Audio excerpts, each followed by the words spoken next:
할렐루야. 오늘도 믿음 안에서 승리하는 복된 하루가 되시길 간절히 부탁을 드립니다.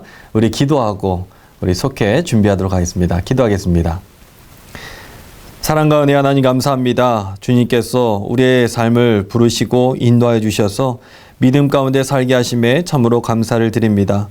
말씀을 준비하면서 우리가 속회를 준비하면서 하나님 앞에 더욱더 가까이 나아가며 하나님의 결정과 하나님의 뜻을 늘 생각하며 살아갈 수 있는 우리가 되게 하여 주시옵소서. 주님께서 오늘도 함께 해주실 줄 믿사오며 예수 그리스도의 이름으로 감사하며 간절히 기도드리옵나이다. 아멘. 우리 오늘 5가 그를 기다리는 자마다 복이 있도다, 이 말씀 가지고 같이 은혜 나누길 원합니다. 우리 하나님의 말씀 보도록 하겠습니다. 하나님의 말씀은 이사야서 30장 18절부터 26절까지 말씀입니다. 이사야서 30장 18절부터 26절까지 말씀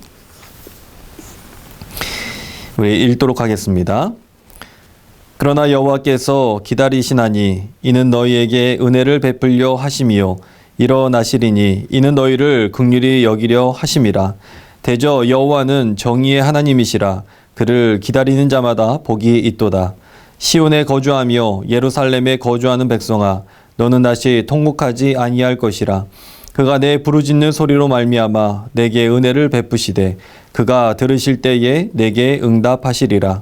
주께서 너희에게 환난의 떡과 고생의 물을 주시나 내 스승은 다시 숨기지 아니하시리니 내 눈이 내 스승을 볼 것이며 너희가 오른쪽으로 치우치든지 왼쪽으로 치우치든지 내 뒤에서 말소리가 내 귀에 들려 이르기를 이것이 바른 길이니 너희는 이리로 가라 할 것이며 또 너희가 너희 조각한 우상에 입힌 은과 부어 만든 우상에 올린 금을 더럽게 하여 불결한 물건을 던짐같이 던지며 이르기를 나가라 하리라. 내가 땅에 뿌린 종자에 주께서 비를 주사 땅이 먹을 것을 내며 곡식이 풍성하고 기름지게 할 것이며 그날에 내 가축이 광활한 목장에서 먹을 것이요 밭 가는 소와 어린 나귀도 키와 쇠스랑으로 까부르고 맛있게 한 먹이를 먹을 것이며 크게 살육하는 날 망대가 무너질 때에 고산마다 준련마다 그 뒤에 개울과 시냇물이 흐를 것이며 여호와께서 자기 백성의 상처를 싸매시며 그들의 맞은 자리를 고치시는 날에는 달빛은 햇빛 같겠고 햇빛은 7배가 되어 7날의 빛과 같으리라. 아멘. 오늘 말씀은 그를 기다리는 자마다 복이 있도다 라는 주제로 같이 하나님의 말씀을 준비하는 시간 갖도록 하겠습니다. 이 당시에 지금 이사야서의 이 당시에 지금 이야기들을 우리에게 풀어내주고 있는데요. 이 당시에 국제 정세가 있었습니다. 어떤 정세가 있었느냐 하면 그 당시 고대 근동의 많은 나라들은요 강대국이었던 아수르의 동맹을 맺으면서 이 주변국들이 살아가고 있었습니다. 그래서 히스기야의 아버지 아하스도 마찬가지로 친아수르 정책을 펼쳤습니다. 그런데 이 아수르가 이 유다를 도와주고 그렇게 할 줄 알았는데 자비를 베풀지 않았던 거예요. 이 모습을 이 아하스의 아들 히스기야가 보고 나는 그렇게 하면 안 되겠다라는 생각을 했던 것 같습니다. 그래서 저 아수르하고 친하게 지낸 게 아니라 동맹을 맺은 게 아니라 애굽이라는 나라하고 동맹을 맺습니다. 이 모습을 저 아수르가 보고서 쟤네 봐라. 이것 봐라 안 되겠네 하면서 이 사내립이 쳐들어오게 되죠. 그때에 사실은 애굽이 도와줄 줄 알았는데 애굽도 도와주지 않는 거예요. 이 모습이 바로 오늘 말씀의 근간이 되는 모습이 될 것 같습니다. 그리고 이 모습이 때로는 우리의 삶의 모습이 되기도 합니다. 우리가 세상이 좋아서 세상과 동맹하고 세상에 친하게 지내고 그랬는데 우리는 나중에 보면 하나님으로부터도 버림받게 되는 그러한 오갈 데 없는 그런 상황의 모습이 지금 딱 이 상황인 것 같습니다.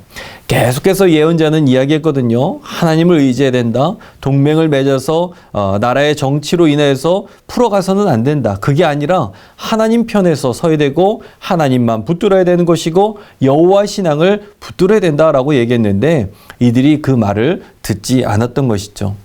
역사 가운데 보면요, 이런 모습들이 참 많이 있습니다. 벌거벗은 세계사, 이 TV 프로를 제가 잠깐 보게 됐는데 너무나 재밌더라고요. 그런데 그 내용이 뭐였느냐 하면 2차 세계대전이 벌어지기 전에 직전의 상황, 미국과 일본의 갈등 관계의 그 모습을 그려내고 있었습니다. 그때에 일본이 저 중일 전쟁과 그리고 이 만주 사변과 또 삼국 동맹으로 인해서 미국과의 갈등이 굉장히 극에 달았습니다. 삼국 친선이라고 해서 일본이 이탈리아와 독일과 동맹을 맺은 거예요. 그리고 미국을 견제하는 것이죠. 미국은 태평양에 뛰어들고 일본도 마찬가지로 태평양에 뛰어들 때에 이때에 동맹을 맺어서 살려고 했던 일본. 하지만 결국은 어떻습니까? 그것이 아무런 소용이 없게 되었던 것이죠.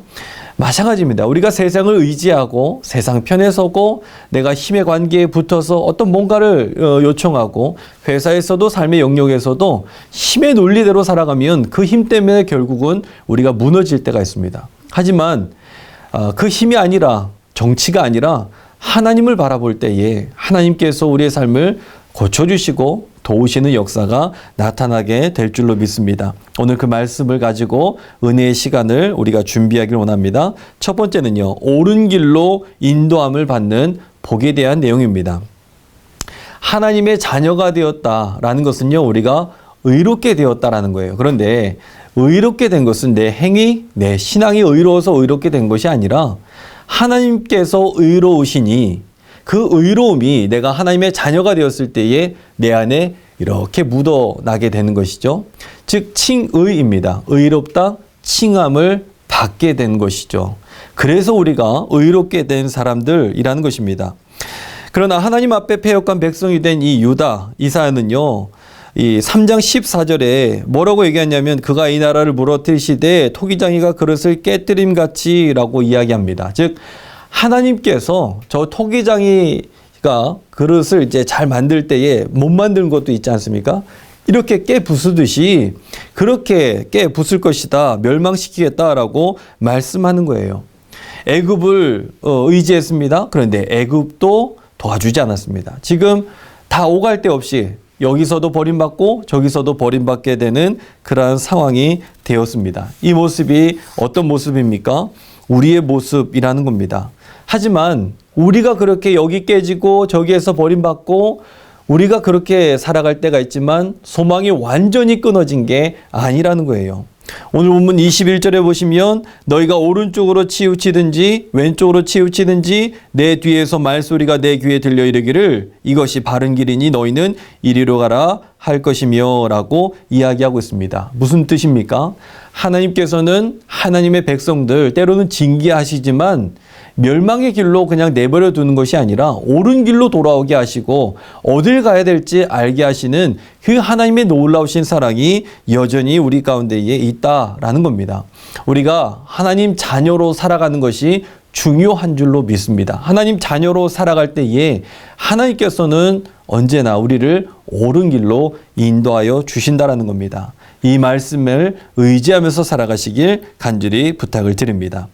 두 번째는요, 풍요롭게 하는 복이 있다라는 겁니다.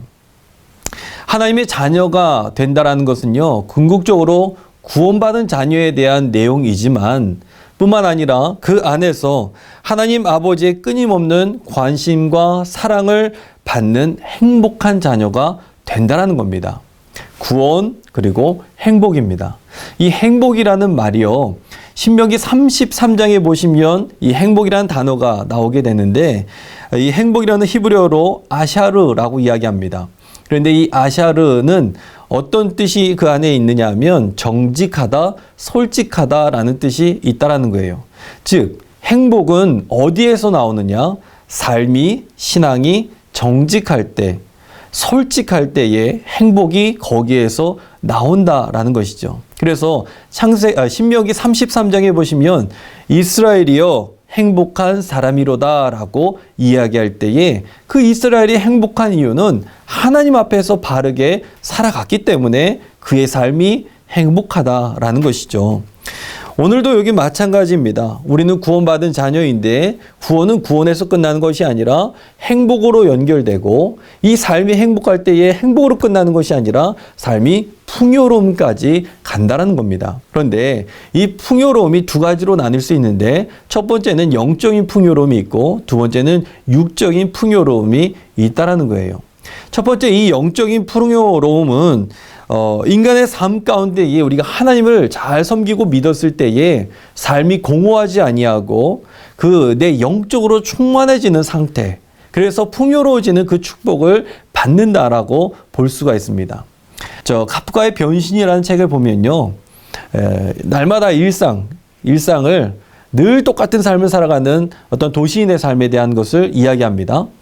근데 일요일에 일어나서 늘 스테이크 먹고 출근하고 똑같은 삶을 무료하게 반복되는 그러한 삶 가운데 어느 날 일어나 봤더니 내 모습이 진해로 전락되었다라는 거예요. 그것이 때로는 우리의 삶의 모습입니다. 뭐냐면 공허해서 인생이 공허하고 뭘 해야 될지 모르고 왜 살아가야 되는지를 모르기 때문에 그의 삶에 악한 것이 들어오고 삶이 변질되고 하나님 없이 살아가는 삶을 우리가 살아갈 때가 많이 있다라는 거예요. 그런데 예수 믿으면 그 공허한 삶이 물질로 채우고 자녀로 채우고 돈으로 채우고 이게 아니라 예수님 한 분만으로 만족하고 그의 삶이 기쁨으로 감사로 넘쳐나게 된다는 겁니다. 두 번째는요, 세상의 풍요로움도 우리가 받게 된다는 거예요. 이게 축복이죠. 하나님 우리가 영적으로 풍요로워질 뿐만 아니라 이 땅에서도 풍요롭게 살아갈 수 있도록 우리 주님께서는 축복을 부어주십니다. 23절에 보시면 내가 땅에 뿌린 종자에 주께서 비를 주사 땅이 먹을 것을 내고 곡식이 풍성하고 기름지게 하실 것이다 라고 말씀하고 있습니다. 예수 믿으면 그의 영적인 것뿐만 아니라 육적인 삶도 축복받게 될 줄로 믿습니다. 그래서 존 웨슬리도 이 땅을 살아가면서 영적인 분과에 대한 이야기만 한 것이 아니라 열심히 돈을 벌고 열심히 저축하고 그 번 돈을 가지고 선한 데 사용하라 라고 이야기를 했던 것을 우리는 기억합니다. 이 세상의 것이 의미 없는 게 아닙니다. 열심히 살아가야 됩니다. 그때에 우리 주님께서는 복을 내려주시고 복을 부어주시게 될 줄로 믿습니다. 풍요롭게 하시는 그 복을 받아 누리시길 간절히 부탁을 드립니다. 마지막은요, 상처를 치유하시는 복이 임하게 될 줄로 믿습니다. 자신들을 향한 심판의 메시지를 들은 이 유다 백성들, 이 사람들은 하나님을 원망하고 억울하고 좌절해 했을 것입니다. 그리고 무엇보다 큰 상처를 받았을 것입니다. 그러나 하나님은요, 여전히 인내하시고 인자하시고 또 우리를 사랑하시는 분이 우리 하나님이십니다. 하나님께서는 심판과 징계를 통해서라도 당신의 사랑하는 백성들이 돌아오기를 원하셨던 것이죠. 여호와께서 자기 백성의 상처를 싸매시며 그들의 맞은 자리를 고치시는 날에는 달빛은 햇빛 같겠고 햇빛은 7배가 되어 7날의 빛과 같으리라 라고 말씀하고 있습니다. 어떤 상처가 있더라도 우리 주님은 그 영혼의 상처를 고쳐주시는 줄로 믿습니다. 하나님께 나아갈 때에 참된 치유와 회복의 역사를 경험하게 된다는 것입니다. 돌아오게 하기 위해서 우리 주님께서는 잠깐의 징계를 허락하셨다는 것이죠. 제가 예전에 수련목 할 때에 교육을 받았었는데요. 그때의 일화가 기억이 납니다. 그때에 강의하러 오셨던 목사님께서 담임 목사님이셨고 당신 교회의 이 부교육자에 대한 이야기를 해주셨는데요. 그때 부교육자의 자녀가 굉장히 아파서 이제 새벽녘에 아파서 들쳐업고 뛰어야 되는 그런 상황이 되었던 것 같습니다. 그때에 그 담임 목사님께서는 부르셔갖고, 야, 그래도 너가 목사인데 의사 선생님 앞에 나가기 전에 먼저 기도를 하고 가야 되지 않겠느냐. 그 자리에서 새벽에 안수 기도를 해주시고 그 자녀를 들쳐업고 가서 병원에 가서 고침을 받게 되었다는 이야기를 듣게 되었습니다. 우리가 다급할 때 사실은 굉장히 마음이 분주하고 하나님이 1번이 아니고 하나님이 첫 번째가 아니고 먼저 세상을 향해 나를 도와줄 수 있는 사람을 찾으려고 하는 경향이 참 많이 있습니다. 그런데 그럴 때조차도 우리가 기도를 해야 된다라는 것을 우리에게 이야기해 주는 그런 말씀이었는데, 당시에 제가 큰 은혜를 받게 되었습니다. 제가 얼마 전에 장례를 집례하게 됐는데, 이제 아버지의 장례, 그 아드님께서 그 아버지의 장례를 제가 집례를 하게 되었는데, 그 아드님이 이제 제가 이야기하는 시간을 드렸더니, 인사드리는 시간을 드렸더니, 그 아드님께서 하시는 이야기가, 내가 아버지에게 가장 큰 효도를 했던 것은 내가 암에 걸렸었는데 죽지 않고 살았던 것, 이게 참 큰 효도였던 것 같다라는 이야기를 하시더라고요.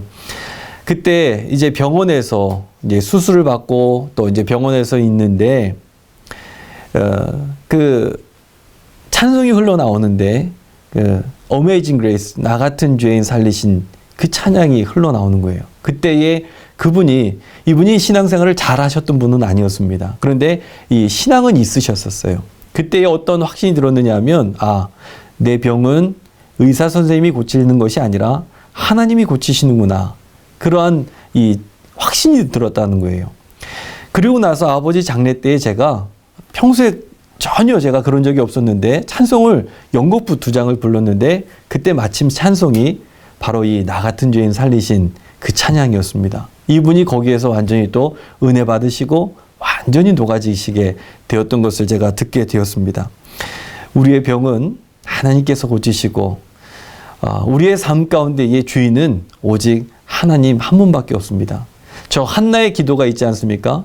우리 하나님께서 죽이기도 하시고 살리기도 하시고 또 가난하기도 하시고 부하기도 하시고, 우리의 삶에 이해할 수 없는 것들이 참 많이 있지만 돌이켜보면 이해가 되더라고요. 그 당시에는 이해가 안 되지만 지나고 보면 다 모든 것이 은혜의 순간이었다는 것을 우리가 알게 됩니다. 나를 돌아오게 하기 위한 하나님의 방법이었고, 우리 가족이 예수님 잘 믿게 하기 위한 방법이었고, 오늘 이 말씀의 제목처럼 그를 기다리는 자마다 복이 있도다.